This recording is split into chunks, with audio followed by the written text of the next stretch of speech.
और ये तो मीडिया चल रही थी और कैमरा में कैच हो रहा था, इसीलिए मैंने बोतल को टेबल में पटका। मां कसम हम किसी के मुंह में पटकते। आप उनकी सांसें थी, उनके दोनों पांव को काटा गया था। उनकी सांसें चल रही थी, उनके दोनों हाथ को काटा गया था। उनकी सांसें चल रही थी, उनके दोनों आंख को निकाला गया था।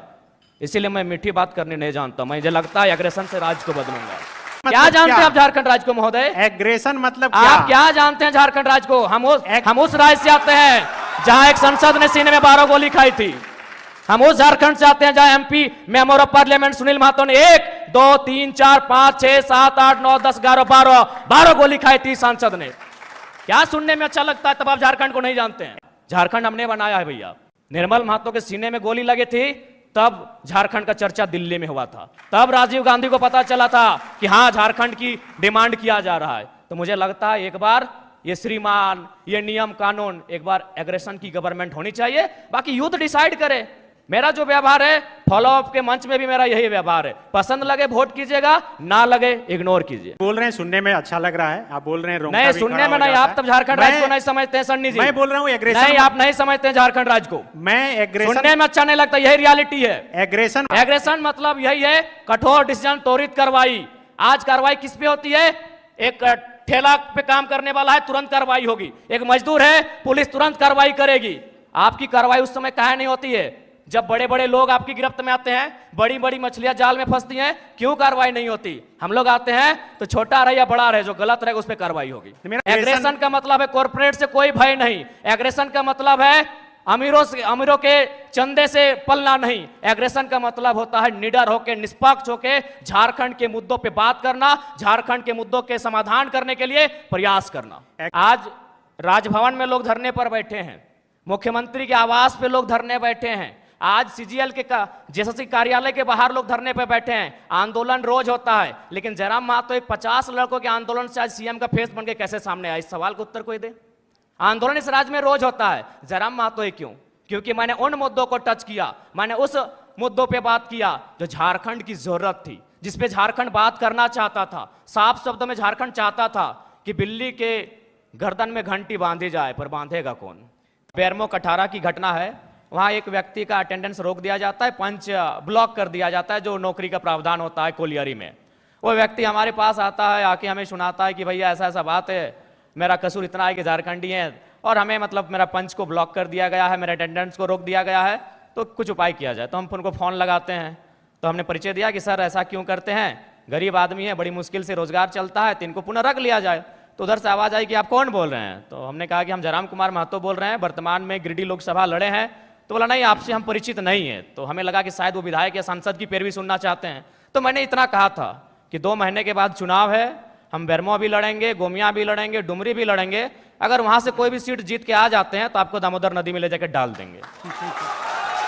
विश्वास कीजिए, विश्वास कीजिए, वो व्यक्ति का भी नाम बता देंगे, ऐसा नहीं हम झूठ बोल रहे। 10 सेकंड में उनका आवाज बदला कि जयराम बाबू बोलिए क्या बात है। अगर मेरे इस व्यवहार से उसका नौकरी बच जाता है तो मुझे अपने इस व्यवहार से कोई कंप्रोमाइज नहीं करना है। 24 साल आपने चला लिया श्रीमान करके, 24 साल आपने चला लिया नियम कानून की बात करके। हमें लगता है कि एक एग्रेसिव गवर्नमेंट आनी चाहिए और मेरा यही एग्रेशन मुझ में रहेगा। क्योंकि मैं ना संजय मेहता जी के तर्ज पे मैं बरी से आता हूं, ना मैं चौपारण से आता हूं, ना मैं गढ़वा से आता हूं, मैं धनबाद से आता हूं। मैं एक घटना सुनाता हूं सुरेश महतो की, और विधायक मैडम बैठी हैं, हालांकि उस समय वो बहुत किस्सा पुराना है। वह झरिया विधानसभा की घटना है, वह भोरा क्षेत्र की घटना है। एक व्यक्ति है, उनका नाम है सुरेश महतो, मैं उस कौम का बेटा हूं। एक व्यक्ति थे, उनका नाम था सुरेश महतो, मैं उस कौम का बेटा हूं। उनको मारा गया था, उनकी सांसें थी, उनके दोनों पांव को काटा गया था। उनकी सांसें चल रही थी, उनके दोनों हाथ को काटा गया था। उनकी सांसें चल रही थी, उनके दोनों आंख को निकाला गया था। इसीलिए मैं मीठी बात करनी नहीं जानता। मुझे लगता है एग्रेशन से राज को बदलूंगा। वे ऐसे लोग हैं जिनको लगता है कि इस दुनिया में मौत नाम की कोई चीज़ नहीं होती है, जिनको लगता है कि शायद वो सारा धन एकत्रित करके स्वर्ग जा सकते हैं, वहाँ सुख भोग सकते हैं। बिल्कुल ये बहुत गंभीर समस्या है और मुझे लगता है कि इसमें सरकार के लोग शामिल होंगे, विपक्ष के लोग शामिल होंगे। ये कोई नई बात नहीं है। अगर आदरणीय शिल्पी जी कह रही हैं कि अगर वो जनता जानती है तो जनता को मालूम है कि किस प्रकार से जेपीएससी की परीक्षा होती है। उनमें जब रिजल्ट आता है तो विधायक जी के रिश्तेदार होते हैं। इसमें 24 वर्षों से जिन लोगों ने राज्य की सत्ता को संभाला है, 24 वर्षों से जिन लोगों ने इस राज्य की सरकार को चलाया है, पक्ष बन के विपक्ष बन के, सबका उसमें हिस्सेदारी होता है। तो इसलिए जिस दिन वो इस बात को मानेंगे कि हमें एक समानतापूर्वक जीवन जीना है, हम लोग वास्तव में इंसान मनुष्य तभी हैं जब दूसरे की दर्द, दूसरे की तकलीफ और पीड़ा को देखकर हम भी पीड़ित होते हैं, तब शायद ये माहौल बदले। लेकिन फिलहाल ऐसे परिवेश में ये बुद्ध का देश भले है, लेकिन आज बुद्ध के विचार बिल्कुल विलुप्त हो चुके हैं। मुझे नहीं लगता है कि कोई शांतिप्रिय तरीके से इस प्रकार के रास्तों से हटेगा। मैं बनावटी इंसान नहीं हूं। उस मीटिंग में 52 मिनट डिस्कशन हुआ था, मैंने 52 मिनट के बाद मुंह खोला था, और ये तो मीडिया चल रही थी और कैमरा में कैच हो रहा था, इसीलिए मैंने बोतल को टेबल में पटका। मां कसम हम किसी के मुंह में पटकते, आपके पांव तले जमीन खिसक जाएगी। जब आपने छेड़ा है तो सुन लीजिए। यही विनोद बिहारी विश्वविद्यालय में एक कंपनी, एक एजेंसी ने टेंडर लिया है, मजदूरों को ज्वाइनिंग लेटर के साथ साथ रिजिग्नेशन लेटर पे साइन करा गया। इस भारत में कहां होता है यार? मैं आक्रामकता की बातें करता हूं, कारण कौन है? रिजिग्नेशन लेटर में साइन कराया गया है, कौन देगा उत्तर? भारत देश में 4 स्तंभ है कहने को, न्यायपालिका, कार्यपालिका, विधायिका, पत्रकारिता। कौन रिस्पॉन्सिबल है कि ज्वाइनिंग, ताजुब की बात है, ज्वाइनिंग लेटर भी मिला है और उनको साइन भी करा लिया है। क्या बोलते हैं आप? रिजिग्नेशन लेटर, रिजाइन लेटर में भी साइन करवाया गया है।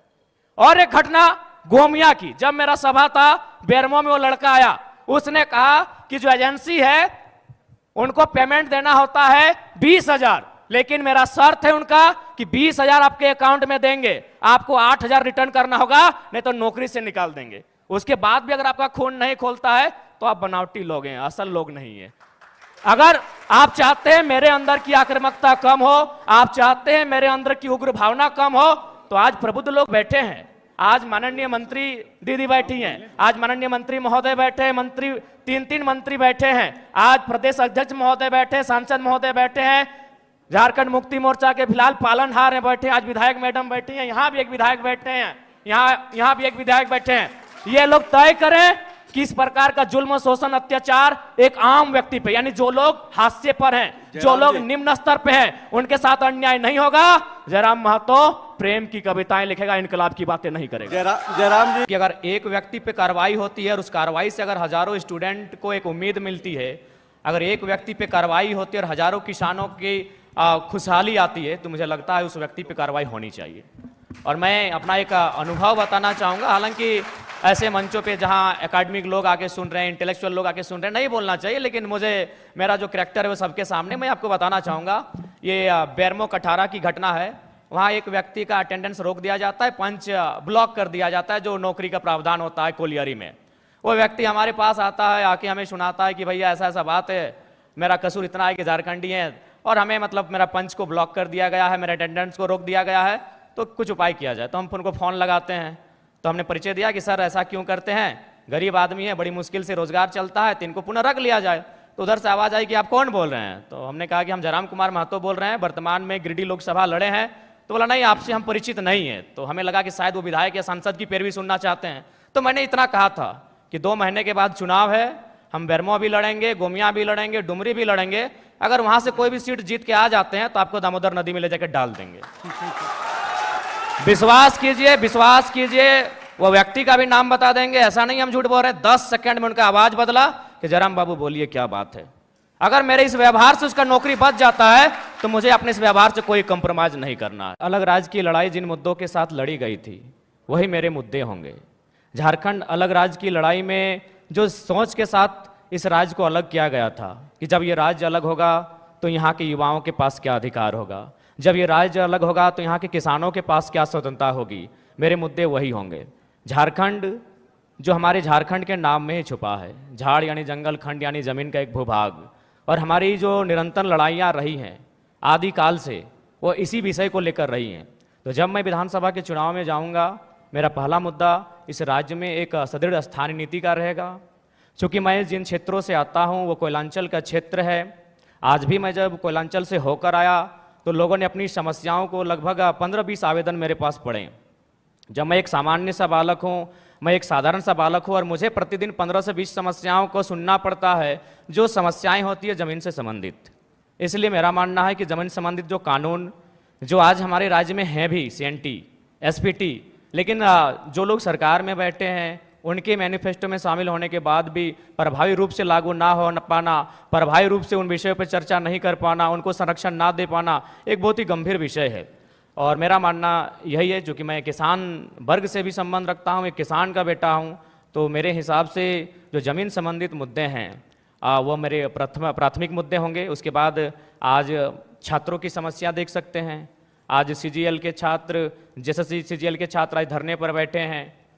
विगत जो पहला एग्जाम हुआ था उस एग्जाम में धांधली हुई, इस एग्जाम में धांधली का मामला सामने आ रहा है। तो निश्चय एक बेहतर नियोजन नीति हो और इस तरीके से एग्जाम को लिया जाए कि धांधली ना हो, गड़बड़ी ना हो, और महत्वपूर्ण सबसे कि अन्य राज्य से लोग जो हमारी हकमारी कर रहे हैं वो कम से कम रुके। उसके लिए मेरे पास मेरी योजना होगी कि हम लोग प्रखंड स्तरीय भाषा के आधार पर एग्जाम लेंगे, क्योंकि भारतीय संविधान आर्टिकल 1516 इस बात का उल्लेख करता है कि हम जात के आधार पर भेदभाव नहीं कर सकते हैं, हम धर्म के आधार पर भेदभाव नहीं कर सकते हैं, हम उद्गम स्थान के आधार पर भेदभाव नहीं कर सकते हैं, हम लिंग के आधार पर भेदभाव नहीं कर सकते हैं, लेकिन भाषा का कहीं जिक्र नहीं है।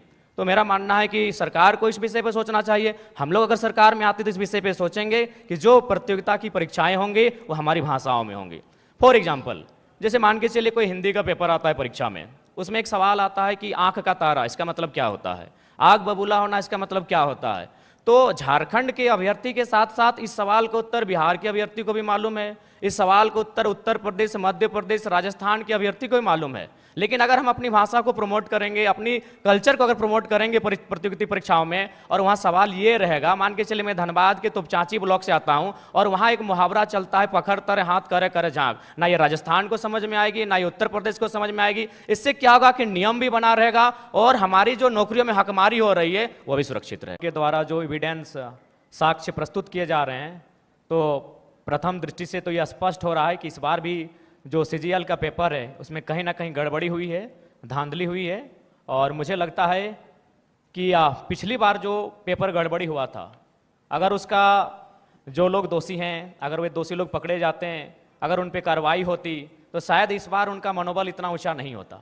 लेकिन चूंकि आपने एसआईटी का गठन किया, आपने समय मांगा, आपको समय मिला, उसके बाद भी ये तय नहीं हो पाया है कि पिछली बार जो पेपर गड़बड़ी हुई थी, जो 28 जनवरी 2024 को जब इसका एग्ज़ाम हुआ था, तो मेरा मानना है कि कहीं ना कहीं आपका कठोर निर्णय ना ले पाना गवर्नमेंट का, आपका क्विक डिसीजन ना ले पाना उन लोगों का मनोबल को बढ़ा रहा है। हमने कोल माफिया सुना था, हमने लैंड माफिया सुना था, अब यहाँ पेपर माफिया जैसे मामले सामने आ रहे हैं। तो इससे आप इनकार नहीं कर सकते हैं, इस पर आप मौन नहीं रह सकते हैं, ये तो आपको तय करना होगा और इस बात को आपको मानना होगा। क्योंकि पिछली बार हमारे ही 15 साथियों पर एफआईआर हुआ था, आज भी उस मुकदमे के कारण हमारे प्रत्याशी रांची के हमारे आदरणीय देवेंद्र जी जेल गए, उसी मुकदमे के कारण गए थे। तो जाहिर सी बात है वो हाईलाइट तभी हुआ जब हम लोगों ने प्रोटेस्ट किया। उस प्रोटेस्ट के परिणाम स्वरूप उस समय वर्तमान मुख्यमंत्री माननीय चंपई सोरेन जी थे, एसआईटी का गठन हुआ। लेकिन आज परिणाम और निष्कर्ष आपके सामने क्या है, यानी आप लोग उन माफियाओं के मनोबल को बढ़ाने का कार्य आप स्वयं कर रहे हैं। तो ये तो आपको तय करना है कि आप छात्रों के साथ हैं या पेपर माफियाओं के साथ है, ये सरकार को आके तय करना है। यदि आप पेपर माफियाओं के खिलाफ हैं तो पिछली बार जो आपने एसआईटी का गठन किया था उसका निष्कर्ष क्या है, उसका रिजल्ट क्या है, दोषी कौन लोग हैं, वो कटघरे के पीछे कब होंगे, ये राज्य की जनता जानना चाहती है। सीजीएल जेएसएससी के तमाम 6 लाख अभ्यर्थी जानना चाहते हैं। बिल्कुल, सूर्या जी से यही सवाल रहेगा। आप सत्ता के में भी रहे, पिताजी ये की तरफ या इंडिया अलायंस की तरफ? हम लोग अकेले ठीक हैं सर। चुनाव के बाद भी? तो चुनाव के बाद क्यों, हम लोग जनता से हम लोग आशा और अपेक्षा रखें कि हम लोग को अकेले इतनी ताकत दी जाए कि इस राज्य के लिए बेहतर और भला कर सकें। तो आप 81 सीट पर लड़ रहे हैं और चुनाव के बाद जो भी स्थिति हो आप कहीं नहीं जा रहे हैं? जी, हम लोग लगभग 70 सीटों से आवेदन मिला है, वहाँ तो लड़ना ही लड़ना है। बाकी सीटों पर अगर अच्छे प्रत्याशी दमगर मिले तो निसंदेह हम लोग 81 सीटों तक पहुँचेंगे और चुनाव लड़ेंगे।